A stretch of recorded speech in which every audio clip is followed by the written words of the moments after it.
on board with him there and seeing where he was quicker, it is going to be into turn 16.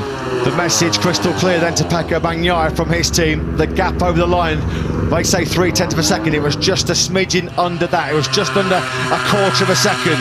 3 laps to go here in Aragon. It's been another battle between Bagnaia and Bastianini, which you can't take your eyes off, can you? They go through turn number 5. Where will the beast think he can pick his moment? Where has he worked out that he's got the superior pace, the advantage over Bagnaia? Through 6, it won't be here.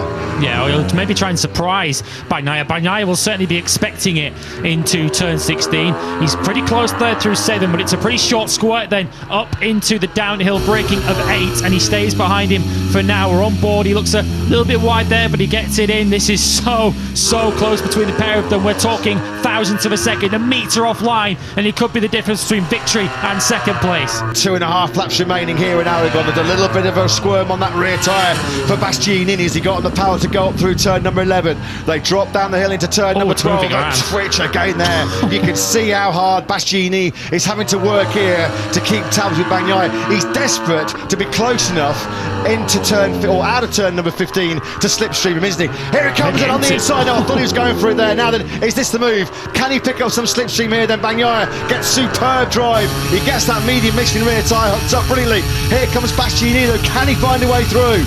He's picking up the slipstream now. He's going to go left up the inside. He's not going to force a move. He's got to be careful here. He's got not to just send it up the inside of Bagnaia. There is so much on the line here for Ducati. Bastianini has the green light to go for the win, but he has to make it clean. Lap 21 then completed here in Aragon.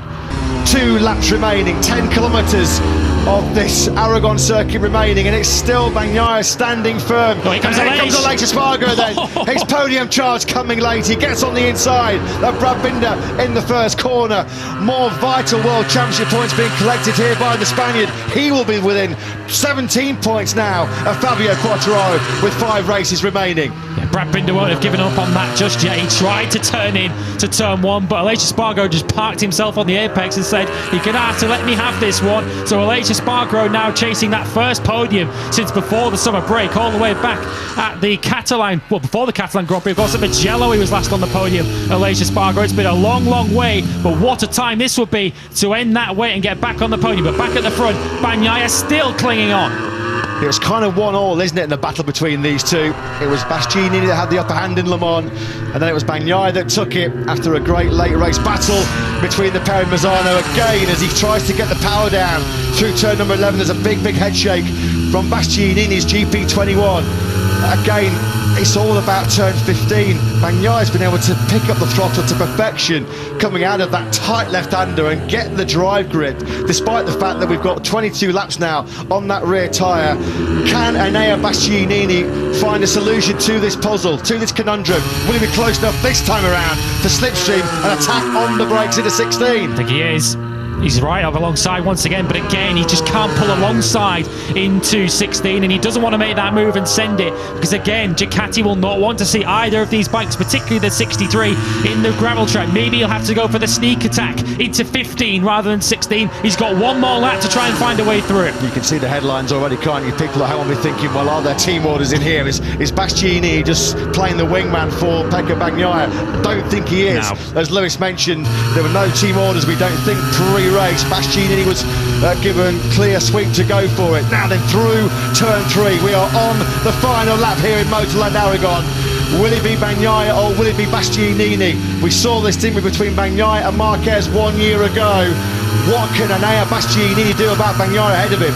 Is he going to pull off a sneak attack? Here he goes into 7. Into 7, he just squeezes Bagnaia out towards the paint. Now then, Pecco Bagnaia, how much risk will he take for those extra 5 World Championship points? Bastianini then hits the front on the final lap, going into turn number 7. He's sweep now out of the reverse corkscrew.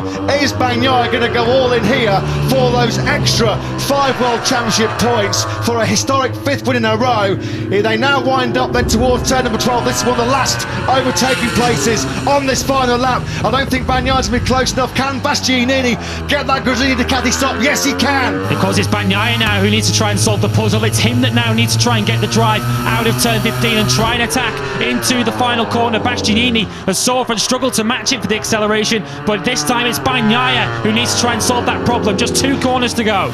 So Bastianini then now, this has been his territory, this has been his domain all weekend. He's had the fastest motorcycle here in Aragon all weekend, and I don't think Bagnaia is going to be close enough. And now Bastianini just walked 2 corners away here from victory in a classic in Motorland Aragon. He gets a bit of a moment on that rear tyre. I don't think Bagnaia is going to catch him, or is he? Over the line they come. Is it going to be Bastianini or Bagnaia? It's the beast that wins a classic on the last lap.